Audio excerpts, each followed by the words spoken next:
Hi, let's have a quick view on environment pollution and control.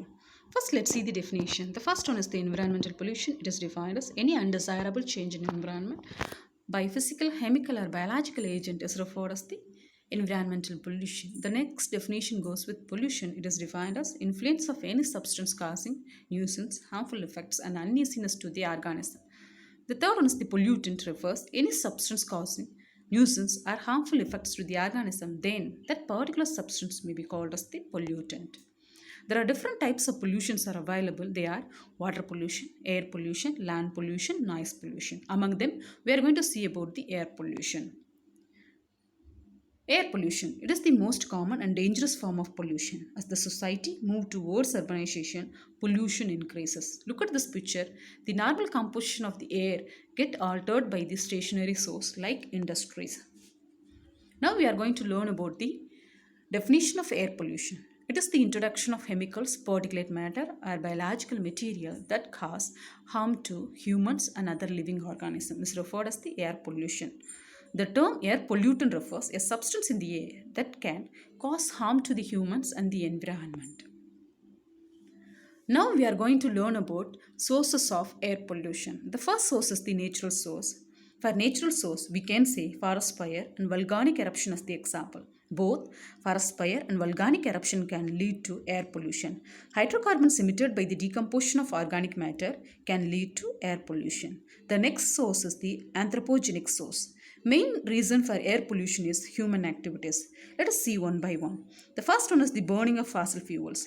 Burning of fossil fuels such as petrol, diesel leads to air pollution. The second one is the emission from automobiles. Vehicles are mainly responsible for more than 80% of total air pollution. The major air pollutants are carbon monoxide, oxides of nitrogen, and oxides of sulfur. The next one is the industrial emissions. Factories, petroleum refineries, steel industries, thermal power plants are the main source of air pollution. They add various harmful gases like carbon monoxide, oxides of sulfur, nitrogen oxides, hydrocarbons to the environment. The last one is the agricultural activities. Spraying of insecticides and pesticides also cause air pollution. Let us learn classification of pollutant. The pollutant can be grouped into two categories. The first one is the primary pollutant, second one is the secondary pollutants. If it is the primary, they are directly emitted to the environment.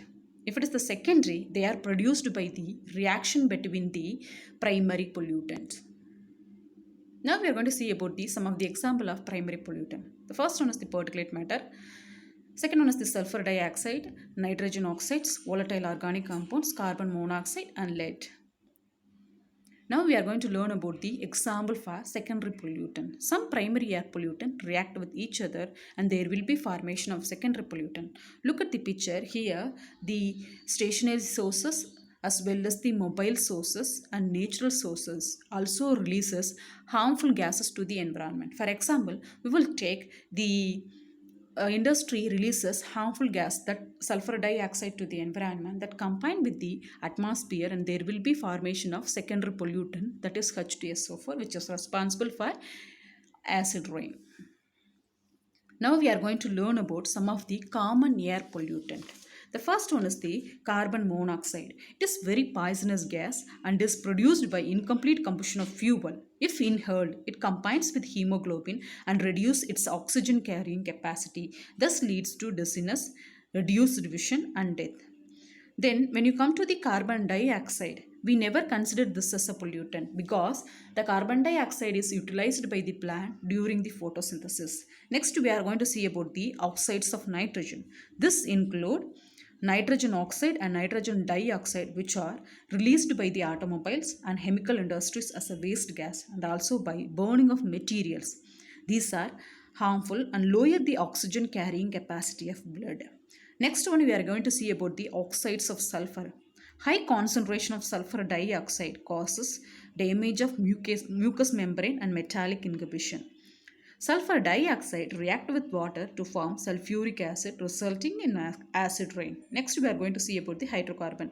They are unburnt discharge from the incomplete combustion of fuels in automobiles.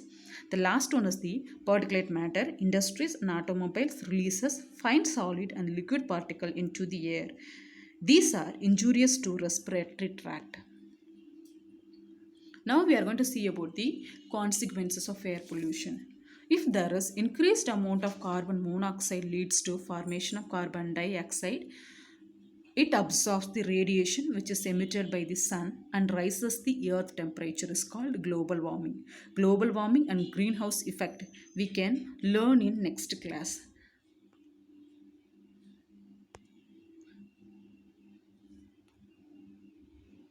Now we are going to see about the control of air pollution. The first one is the Now we are going to see about the control of air pollution. Air pollution cannot be prevented but can be controlled. The first one is the preventive measure. Second one is the control measures using equipments. First we are going to see about the preventive measure. Here the selection of suitable fuel is very important.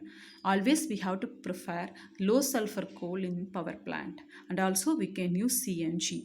Modification in the industrial process always influences air pollution control, and selection of suitable size and zoning for industrial unit also control the air pollution.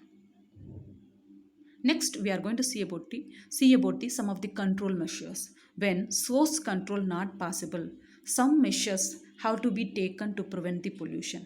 First, we have to collect the pollutant by using equipment, or we can destroy the pollutant by thermal or catalytic converter. So we can change the pollutant into less toxic form, and also we can release the pollution through a tall chimneys for greater dispersion. Thanking you.